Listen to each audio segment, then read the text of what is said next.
designs and facilitates creative arts workshops for incarcerated people in Darwin, Townsville, and Alabama. She publishes research on the creative contributions incarcerated people make to reforming the system of criminal punishment and how education creates more human societies progressive enough to dismantle archaic models of the penal colony.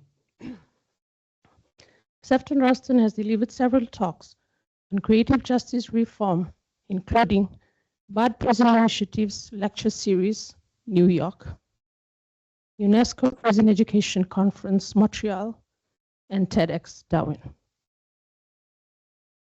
In 2026, she was selected to attend the Incarceration Nations Network launch of Global Freedom Consultations in Cape Town, South Africa, a collective of 30 leaders with lived experience, offering their expertise on project management, research, and policy reform.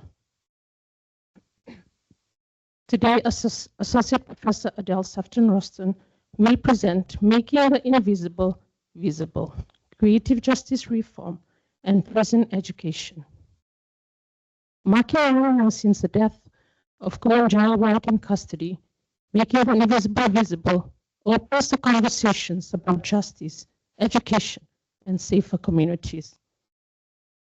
Since that tragic moment, 4 more deaths in custody have occurred, highlighting the urgency for change. Through powerful story work and creative research in arts and humanities, Adelle shares insights from justice-affected people and those working within the system. She will also touch on initiatives like the Incarceration Nations Network Global Freedom Consultants and the Ywrite Prison Project. The presenter is open to taking questions online or in the room after the presentation. For those online, please enter questions to the Q&A section of the Teams webinar, not the chat. Thank you.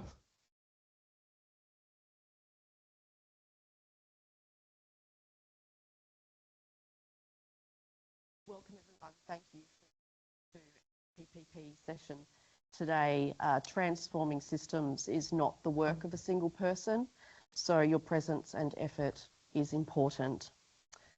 My presentation is titled Making the Invisible Visible, and it comes from a place of wanting to explore perception and insight. As Jonathan Swift once wrote, vision is the art of seeing what is invisible to others. So the title really refers to the invisible nature of incarcerated people, but also the justice system in which we've only had a very myopic or streamlined vision of what don't we see, and how could informed voices of those with lived experience help us see other ways, even though they have been made invisible. Because we know incarcerated people don't often have a voice in policy reform and are often discriminated against beyond their release from prison. So we'll look at creative ways for justice reform based on the experiences of these invisible people. I would like to acknowledge the traditional custodians of the land on which we meet today, the Larrakia people, and thank them for their careful and intentional care for lands, skies and oceans for over 60,000 years. Over the next 30 minutes or so, I'd like to touch on the following: to stimulate conversation at the end. And of course, you're all here because you probably have an awareness and a context already of incarceration in the Northern Territory.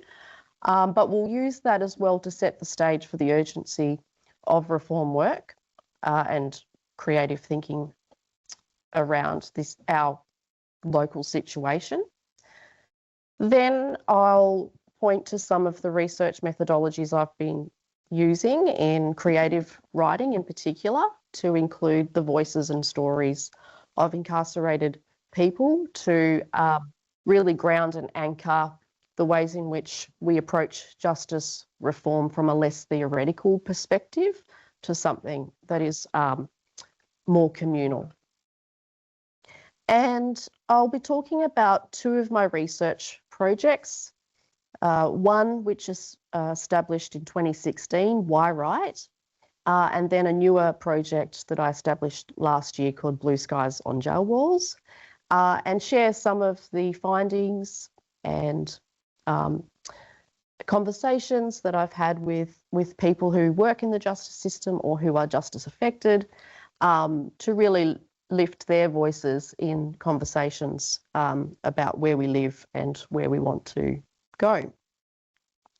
And then I would like to share with you some of my learnings from the Incarceration Nations Network event in Cape Town in April, and introduce you to their Global Freedom Consultancy Forum, and how they can partner with you and with us to do this important work. So what really motivated me to get involved in this work was the Four Corners Expose, Australia's Shame, in 2016, which exposed the torture of children in Dondale Detention Centre through tear gas, long periods of isolation, spit hoods, restraint chairs. If you haven't seen that documentary, it's available online, but I think is the cornerstone to how important this work is, that it is an ongoing issue for us. Even since 2016, we are only now seeing those people who were harmed receive justice and compensation for what they endured. So it is a long battle. We've also had 2 Australian Royal Commissions into the state of justice and imprisonment in the NT. And we've got extensive Closing the Gap reports, which, according to Baldry, has reported that we are closing the gap in areas of health, education and employment for Indigenous people. But when it comes to incarceration rates, we are actually going backwards. And regardless of the Australian Royal Commissions, we're continuing to see deaths in custody.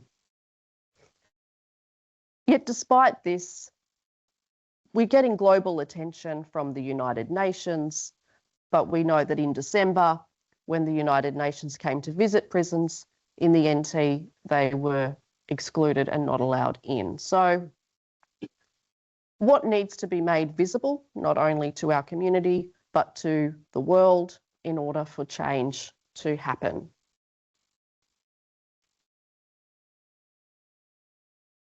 You know, as we know, Darwin is a small population, but we have one of the highest incarceration rates of 1% of our population, and 1 in 10 people know of someone who is incarcerated.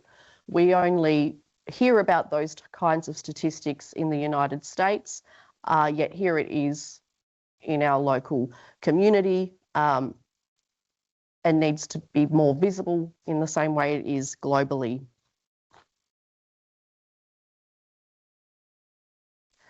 So what is missing from the endless bureaucratic inquiries into incarceration in the NT?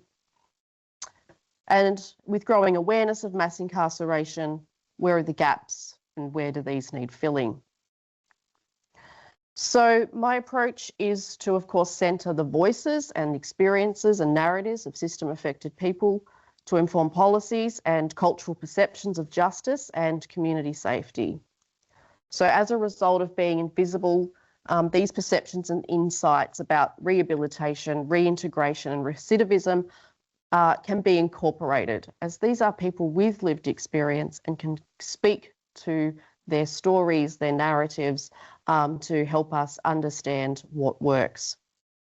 So today I'm putting forward some ideas based on my experience teaching incarcerated students and interviewing people with lived experience, including people working in the justice system.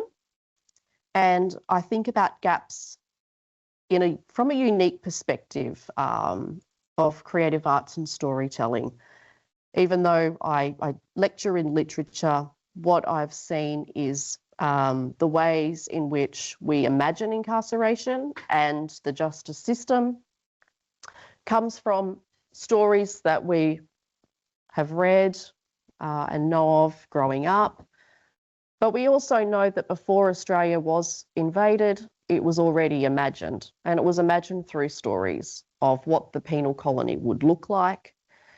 And once people arrived, that could then be executed into material reality. So narrative plays a very important part of community and social construction. So in turn, stories and narratives become the focus of this reform work.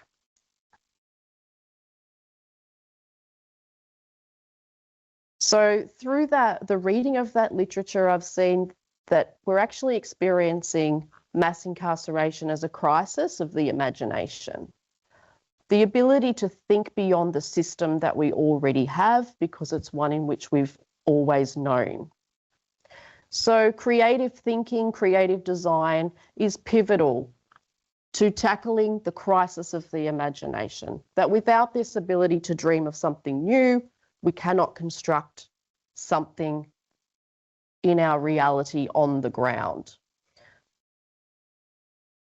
And that this history of colonisation has decentered the voices who are most harmed. So therefore, if it is those voices and narratives that can start to reverse the harm of those colonial narratives we know exist around incarceration and Australia as a penal colony.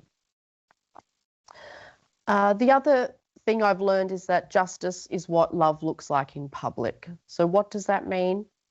It means approaching justice reform in a way that honours victims of crime as well as perpetrators, that safe communities exist both within and beyond the prison walls, that in approaching justice reform, there is a focus on healing, and that getting people on board with justice reform does recognise that this is love work, this is justice work, which becomes public. It's not kept invisible. And people that work in restorative justice practices, I'm sure know just how powerful the practice of healing can be in these spaces. I think it's important too to speak about reform from memories and experience and not from abstract theory. So I'll try and do that today. And that education is a commitment to freedom. The two cannot be separated. So what that means essentially is that education needs to exist within our community for people who don't have a lived experience of incarceration, as well as for those on the inside. That there is a real ability to connect with each other through education, that we understand the context in which we live, our past, our history, and the ways forward. So this work is important within the prison, but equally so, education is important on the outside as well. So there's a heavy emphasis from the interviews that I've conducted about the importance of education programs within and without, beyond the prison.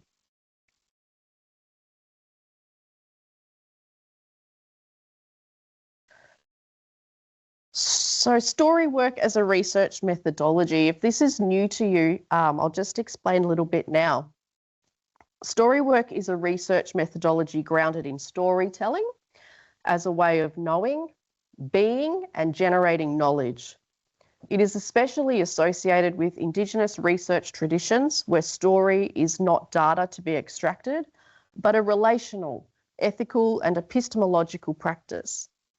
Story work is a methodology in which stories themselves are the research process, not merely illustrations of it.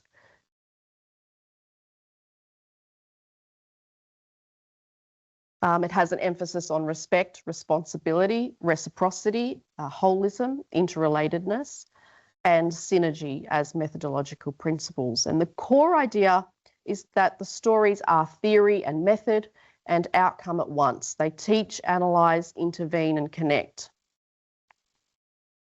And we know that stories are important for change, stories are important for initiating movements, and that the transformation of a society does not happen at random. It requires deliberate and informed action. Decolonial movements have named the symptoms that oppress people and envision alternatives rooted in lived realities.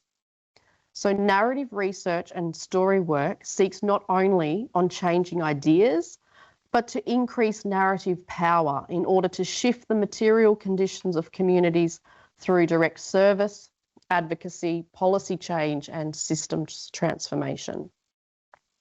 So the ability to tell a story and shape the public narrative about oneself, your group, or your movement is incredibly powerful. Narratives sustain long-term engagement by connecting individual experiences to broader social change goals. Narratives create emotional connections across divides that are otherwise hard to traverse. So in this instance, stories relating to people locked up in prison. Indigenous storytelling traditions remind us that stories have always been foundational to cultural transmission, resistance, and healing. And decolonial efforts mean stories can directly confront and rewrite colonial narratives and build power where it's been stolen. So with this principle in mind, I thought about how I could engage people in this type of research through creative writing workshops. So the Blue Skies on Jail Walls project was initiated in Townsville last year. And it came from an interview that I had with a renowned First Nations author who has not yet disclosed her lived experience. But in the conversation with them, I learned about kindness in prison as a survival method and for their own rehabilitation.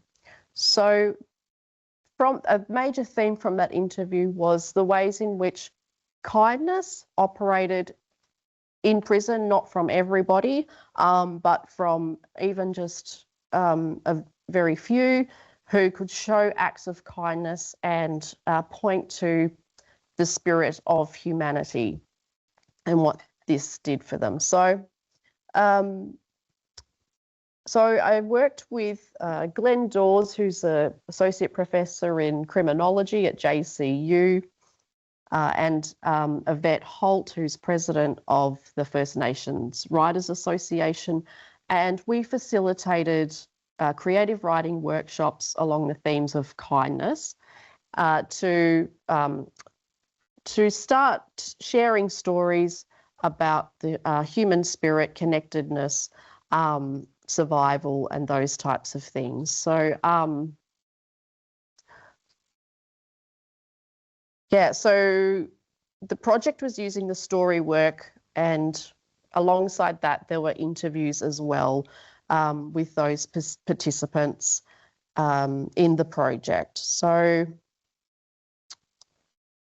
there was the creative writing exercises along with the interviews, which helped generate this kind of story work that we needed. And it was done in a way where we were also able to share our stories as well in a way that's reciprocal. So in the interviews, we were asking questions like, what's been your experience with incarceration? Are there moments when you felt appreciated, seen, or heard in prison? Do you have any stories about kindness in prison? What impact did kindness have on you at the time or thereafter?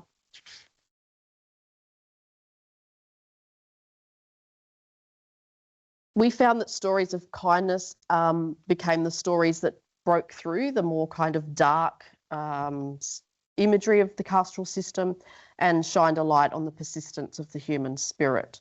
There was strong themes of hope, building community, and imagining new ways of being beyond one's circumstance, and an emphasis on self-hope as well, and the need for programs that empowered those on the inside to have hope for themselves. And this really reinforced what I already knew from the work of Brian Stevenson in Alabama, who gave a famous TED talk, We Need to Talk About an Injustice. And Stevenson says, developing a maturing recognition of the importance of hopefulness in creating justice, not that pie in the sky stuff, not a preference for optimism over pessimism, but rather an orientation of the spirit. The kind of hope that creates a willingness to position oneself in a hopeless place and be a witness that allows one to believe in a better future, even in the face of abusive power. That kind of hope makes one strong. In this photo, renowned poet Coralie Cassidy joined us to share the ways in which elders inside support people in prison. She publishes poetry about important issues anywhere she can, anthologies, local newspapers and books. The workshops, we hope, will contribute to a genre of prison writing as well, which is needed in Australia to analyse how stories from the inside operate as powerful narratives that challenge stereotypes of incarcerated people and redirect state-driven public policy dependent on traditional representations of crime and punishment. So the goal is to collect these stories for publication in an edited book, which will be available for the public in time. We also interviewed a correctional officer with 35 years in the job and asked them what kindness looked like among prison staff. They explained how things had changed over their 35 years in the role and that they'd seen the prison system become more of a correctional facility. They said that kindness could be seen as the absence of violence and the inclusion of more humane aspects that made it more livable, like airflow and ventilation. They could not, however, think of any acts of kindness they'd witnessed between correctional officers and those incarcerated. Their definition of kindness in prison was solely the support services that sometimes visited the prison community, such as a chaplain, a workshop facilitator, or a counsellor. When the people accessed support programs, the officers could then observe who was really struggling and take their needs seriously. Then there was another interview with an Indigenous elder offering a leadership program for women in prison. They said workshops they'd facilitated were for women of any cultural background, and everyone helped each other to learn the importance of code switching. When asked how they defined kindness in prison, they said it was not judging people as a number, but valuing them for their own unique gifts, while acknowledging that together they were all dynamite. Respect often came up in the interviews as a synonym for kindness, and that respect meant everyone is important. During the interviews, we both shared an experience of running workshops for women inside and seeing members of the group discover their family backgrounds. In my own experience, facilitating a yarning circle with Indigenous colleagues last year, a young woman shared how she was displaced and didn't really know her Indigenous family background or have a skin name. The women in the group helped her work backwards with their kinship knowledge. And by the end of the workshop, the young lady left with a family identity and a skin name. It was the kindness of the women that gave the workshop true meaning, and it became of relational value to the women. Unfortunately, the leadership program I learned about from an interviewee has since been cut from its funding. This is unfortunately a common story, and programs within the prison are short-lived and come and go. This is alarming, considering that according to a correctional officer, programs are the only visible evidence of kindness to staff. So far, the interviews conducted range from community football teams going inside to play the men's prison team, those inside growing gum trees for planting koala homes on Magnetic Island, donations of books, toiletries and vitamin D for people not getting enough sunlight, programs being offered on understanding brain injuries, animal refuge projects, and how to keep culture strong by learning traditional dance. And a powerful group in our Darwin community is Justice Not Jails, who are using their initiative to show great acts of kindness, for example, offering lifts to people to visit loved ones in prison, as an example, also offering to feed dogs for people who are waiting for parole. So that is a local example as well as the ones that I've mentioned in Townsville. So the Ywrite education project has a different kind of focus. It's one of which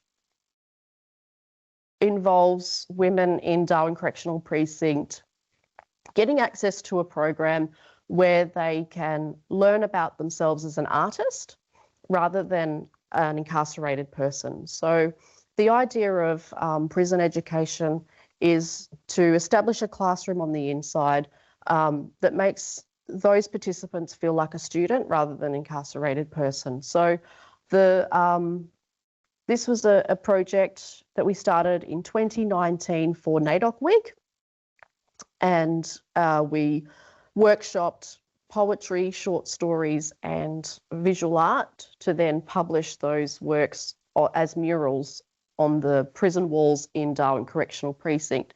And yeah, really pleased to say we've now just about completed our 9th mural in the prison this year for NAIDOC Week, and to the theme of 50 years of Deadly. But the first workshop we did was for Voice Treaty Truth. And that's just some of the women working on their designs. They all got a panel to reflect on their pieces, who they are as an artist. And the lesson plans, I'll talk a bit more about our project when I show you the website and how we design the curriculum. But yeah, just to give you an idea of the types of artwork that people were contributing to, that was one of the finished murals. This was another one that we did the following year with a number of Maori women that were incarcerated at the time. And the women were, they thought it was really important that they also could express themselves in their own languages. So the theme of strong women, they workshopped the different language terms as well that they could use in their stories and their art. And this project as well had a strong theme of birds. Oops. Yeah, so in a previous workshop in Darwin, one participant is recorded saying, "This project means we can showcase our talents and skills, which is a means to have a different outlook on our journey through life. Art is very important to me because it is an expression of my culture, my religion, my family, my prison community, my purpose in life and my country. It helps me to utilise my strengths and beliefs to the extent of being one with these things, as well as providing an opportunity to reveal who I am." So there was a realisation perhaps through the workshops that they were not invisible to themselves, that this was an outlet in which they could connect with their core being, and think about themselves beyond the walls of the prison and prepare for release, because 98% of people who are incarcerated are one day released. So the work that happens in prison with education is very important for preparing those for life on the outside. And the themes of the interviews reflect that real hunger for having self-belief, developing life skills, wanting hope in themselves to prepare them for that new life that inevitably awaits for them. One of the themes in the workshops was around social dreaming. So social dreaming allows people to imagine not only a better life for themselves, but who they are becoming. This takes a balance of resilience and strength. And one participant shared, "We do fall back, but we are strong, right? We balance strength with everything else."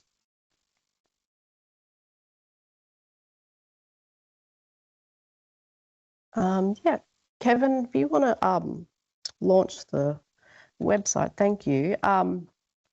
So this year, Dean Mobbs and I went into the prison to do the workshops again for NAIDOC week. And do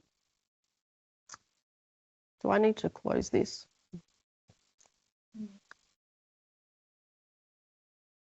So this website is available now. We got it up just in time to launch today. And what it outlines, if you just want to scroll through it all, Kevin, it outlines the kind of work that we do and who's on the team and how we can collaborate with people in the community who are interested in this type of work. So people online, we just can't. Oh. We might be able to do that on your. Ah, okay.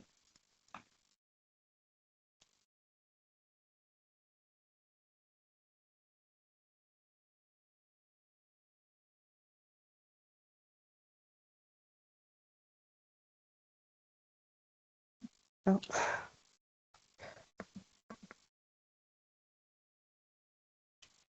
No, that's okay. Anyway, you can find the website if you Google Ywrite, Charles Darwin University, and let's see if I can scroll through.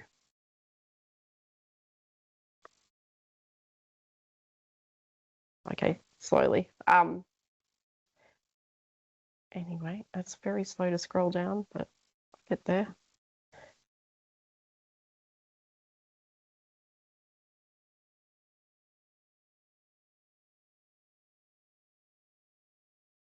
There's a bit of a live. No one's scrolling. Oh, sorry. Actually, Kevin's scrolling. Oh, okay. Teamwork. Yeah. Yeah, so you can see the other people on our team. We've got Associate Professor Tracy Woodruff, who has helped design the prison workshops using the 8 ways of Aboriginal education, and Dr. Dean Mobbs, who is an expert in arts education, and Jayani as well, who's come over from Sri Lanka and has a strong restorative justice background. And then Kai Stevens as well is somebody who's helped shape this project. She's the director of the Alabama Prison Arts and Education Project and has advised Barack Obama on prison education 3 times.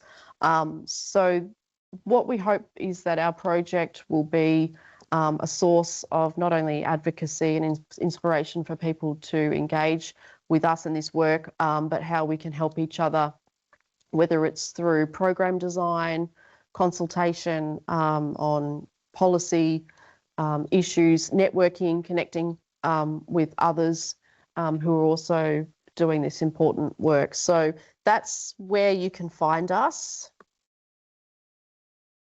And you can just, there is a box at the bottom of the website to message us. So, and there's just some of our research outputs on there as well if you're interested in reading more, because unfortunately we don't have a lot of time today, but there it is. So thank you. The other web page I did just want to share with you as well was the Global Freedom Consultancy Agency, which is an initiative from the Incarcerated Nations Network. And in April this year, I travelled to Cape Town to join over 200 people from 31 countries for the launch of the Incarceration Nations Network's Global Freedom Consultancy. It's the world's first consultancy agency of formerly incarcerated leaders from around the world. And South Africa is significant because of its history of Nelson Mandela. It is a country where you go to prison first and then become president. So with 34 consultants from 19 countries, the agency reflects the scale and strength of a growing global movement rooted in lived experience And the convening began at the iconic St George Cathedral, a historic site of resistance against apartheid and the home church of Desmond Tutu. The program opened with remarks from Vern Harris of the Nelson Mandela Foundation, Abigail Noko of the Office of the United Nations High Commissioner for Human Rights, and JP Smith, Mayor Committee Member for Safety and Security for the City of Cape Town. And the day spotlighted global freedom consultants in an exchange of expertise, experience and action, all reflecting on key justice challenges and solutions grounded in lived experience. On the third day, we visited Brandley Correctional Centre, and more than 200 people gathered inside the prison where INN launched several prison to college pipeline initiatives and the Global Freedom Consultancy Network as well. So you can visit the webpage and see who these consultants are. We have one in Australia, based in Sydney. His name's James, but we have people, from all over the world with different expertise and lived experience. So, fortunate enough to hear people's stories and the power of their narratives, which has helped shape this network. One of which was a police officer in Uganda, I believe, and was framed for stealing a mobile phone because he refused to take a bribe and protect another officer. As a result, he was incarcerated and put on death row. He could not afford an attorney to appeal his case. So while he was waiting for to learn about when he would be executed, he studied law on the inside and ended up defending himself in his appeal and got out. So he's dedicated his work now to the consultancy as well. So from these leaders, it became clear that you cannot arrest your way out of social problems. And a message that stayed with me as well from one of the others was that you are a G, not a gangster, but a gift. This is a way of advocating for the building of people and not prisons. It is rooting justice in humanity and not harm. It demonstrates healed leadership as a practice of care that does not repeat violent practices.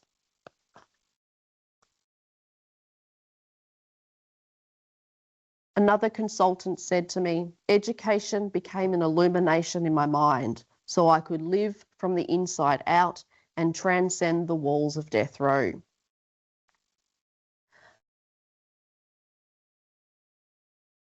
Okay, yeah, but I'll switch back to the PowerPoint.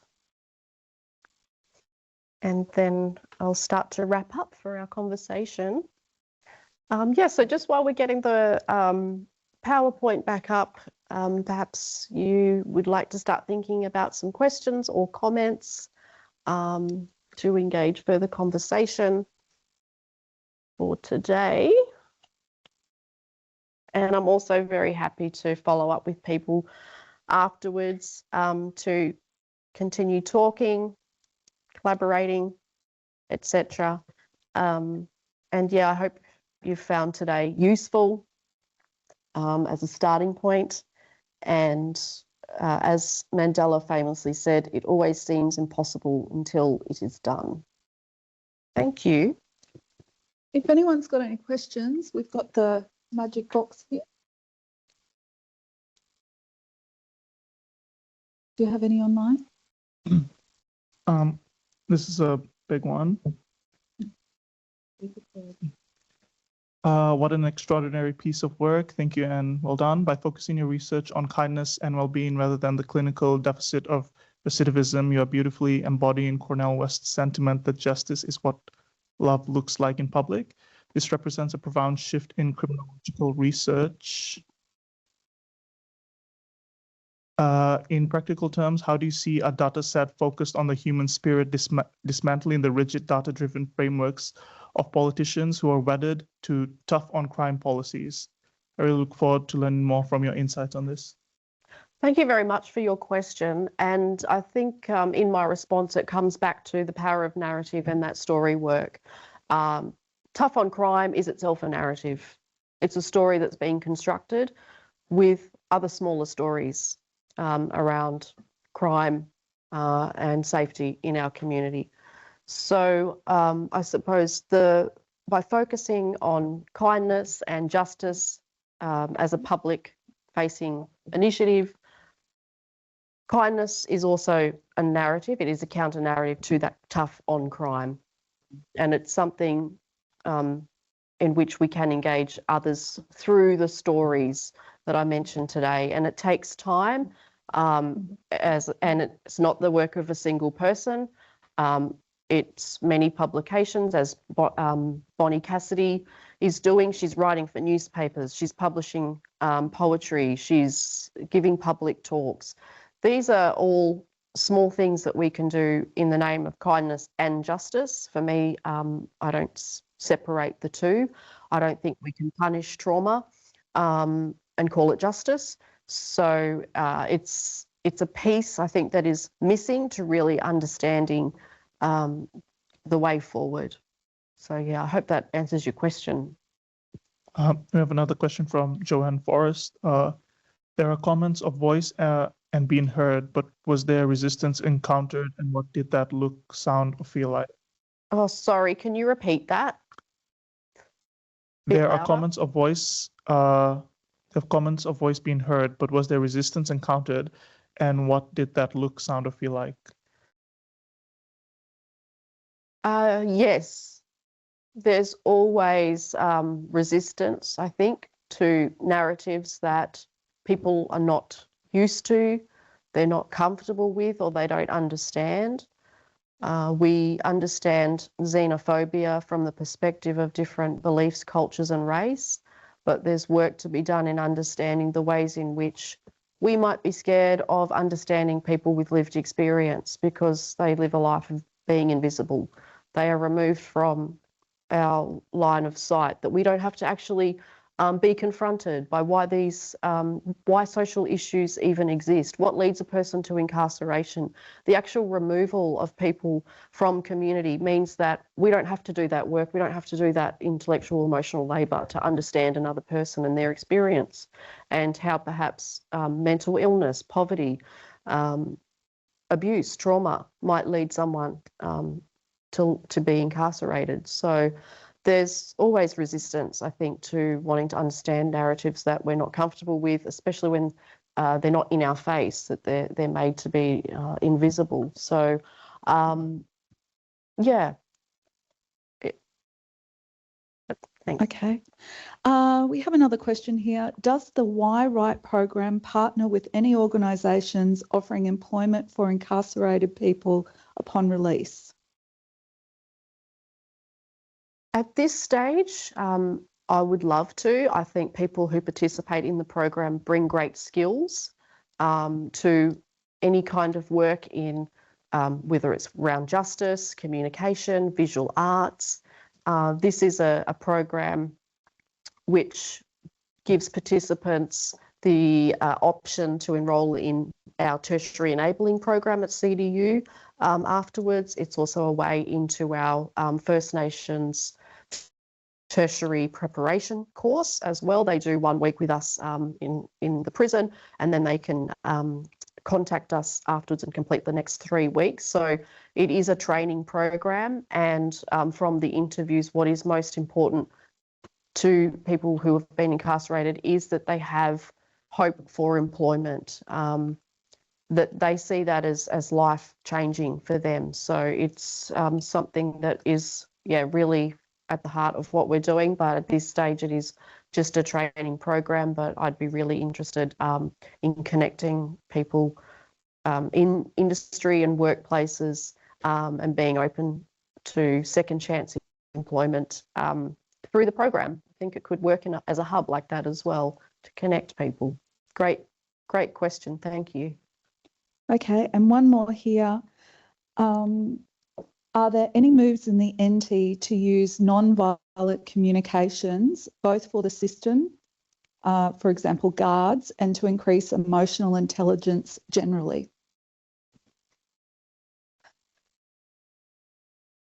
I'm not sure, but they're things I think that belong in any workplace and any institution. And that is a great way to envision, I think, how we could see prisons being run with a focus. I know there's a prison in New Zealand that only employs mothers. It's run by mostly women, so it's really operating through that philosophy of nurture rather than punishment. So again, creative approaches to justice reform, I think, are needed because the old system that we inherited from England now is not working. If it was working, we wouldn't be building more prisons. So the focus needs to be on building people, not prisons, and we do that through emotional intelligence, whether learning for ourselves how to be emotionally intelligent and teaching others as well. Did you? Yep. Hello. I have quite a few questions, but maybe it will allow. Maybe I'll make commentary and then allow you to respond. But I'd be keen to understand if you've been working with Koongas in the Northern Territory. They've run out of Naja, and they work with women in the Alice Springs detention facility. Correctional facility. That holistic model, working with women and largely offences of violence, but there is this focus on self-worth, value, and I think there's the underlying element in your work is, and you use the word hope, but from my experience working in this system, so much of the women who are incarcerated really have experienced traumatic incidents in their past, histories of violence, and such extreme adversity. And the focus is, like you said earlier, around healing, but it's self-worth and value and seeing yourself outside of the prison walls. So maybe some commentary around that.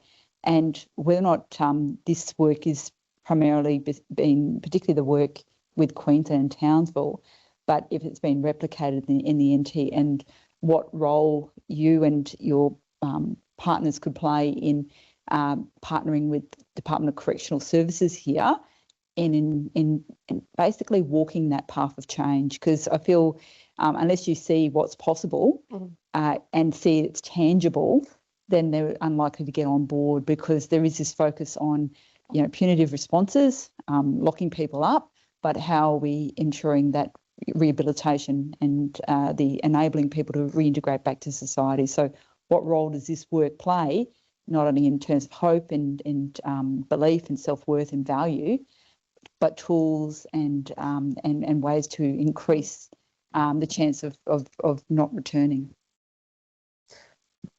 Thank you so much for your comments, and I'll definitely seek out to learn more about the project that Naja's offering in Alice Springs, Korja. Pardon? Thank you. I think power in numbers, and we can collaborate in various ways. In regard to your comment about getting corrections on board, I certainly haven't received much resistance from people who work in corrections to be interviewed, to share their stories, because it's anonymous. But coming forward and speaking out, I guess there is a fear there, because it is their livelihood, it's their job. But in regard to sharing their experiences, I've certainly been open to that. So I think working in a prison is not easy. They are also witnessing, experiencing a system that fails. They're seeing the revolving door, people coming back, people being more traumatised.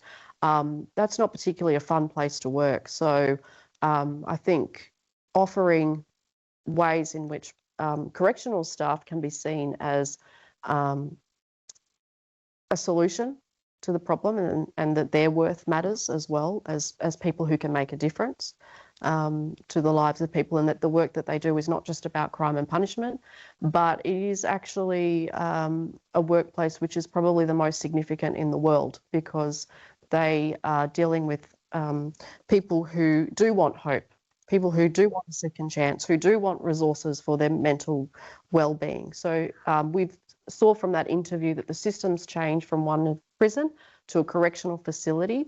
I don't believe the evolution will stop if we continue to power the narratives which demand the change for the prisons to continue to shift to places of care, not only for those incarcerated, but for those who work in those facilities as well, that they can be empowered to feel like they're humans who can make a difference and not just tools or instruments for punishment. Yeah. Okay, we're actually just getting lots of lovely feedback saying thank you very much, Adelle, and that it was a very engaging and thought-provoking session. Oh, lovely. Well My done. pleasure. Thank you very So much for the kind words. do you have a question? Okay, we still have a couple of questions. What do you kind of touched on it with the Global Freedom Consultancy, but what do you view as the roles and responsibility of the international community and international organizations in promoting justice reform through kindness and hope? Because a lot of the time it's viewed as purely a domestic, internal like issue. And what do you think global cooperation could contribute to that space? Yeah. Wonderful question. Yeah, I don't think we should be afraid of letting the United Nations in. I think they are an organisation that cares about human rights, obviously. So why are we afraid of that? So what we can learn from the global community is that mass incarceration is a global problem, that we're not on our own. We don't have to hide away or be shy of confronting the issues that we have, because it's a global problem that needs solving, and that if we don't open ourselves up to international collaboration, critique, invest in improving and change with our global collaborators, then we don't solve the problem, because colonization, this is a result of colonization. The world was colonized based on a system of imprisonment that we have not released the shackles of yet. So with 97% of the world colonized, then it only makes sense that we would address it as a global problem with answers that we can all solve together. Thank you. Yeah. Hi, I'm Cecilia from Nargis Care, actually, so Kunga's under us. I'm the project coordinator, and something that we're going into at the moment is more of a social emotional well-being, not just case management. Would you be open to being friends at some point? Absolutely. So we have an adult space and a youth space in Kunga's. Yeah, so we service the Alice Springs prison, Darwin, and yeah, intakes in the prison, and then once they come out, case managed through and support. So you said that you have an education component, or they can go into the tertiary enabling program. Is there any requirements or any offences, or if they're like convictions that they're not, so anyone can join? Yes, yep, absolutely. And that will be, further work that needs to be done beyond the tertiary enabling program. What then might a employment pathway look like, given that there's a conviction? But that's also the work that we do with employers, being open to second chance employment. So that's work that is also very important beyond the prison walls, that we enable a community in which welcomes back people with lived experience, to offer them that hope and that second chance to rebuild their lives with an income. It's very hard to stay on top of your own life if you don't have a proper income. Oh, yes. Yeah. And I think we'll take one more. Best to last. Thank you. Hi, I'm Eddie Cubillo.